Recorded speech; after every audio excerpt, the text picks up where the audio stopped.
โรคสัญญาមួយចំនួននៃជំងឺតម្រងនោមដែលពុកម៉ែបងប្អូនទាំងអស់គ្នាអាចសង្កេតមើលដោយខ្លួនឯងបានទី1មានអាការៈក្អួតចង្អោរបាត់បង់ចំណង់នៃអាហារអស់កម្លាំង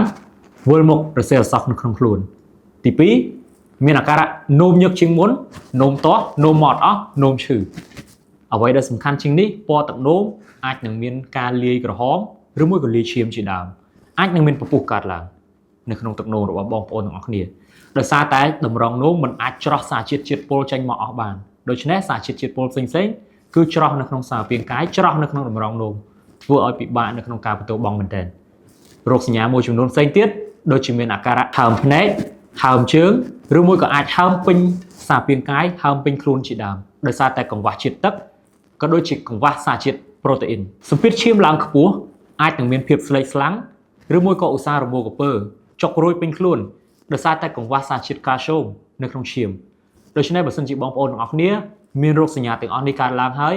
សូមប្រញាប់ស្វែងរកដំណោះស្រាយក៏ដូចជាពិគ្រោះសុខភាពជាមួយនឹងអ្នកជំនាញជាបន្ទាន់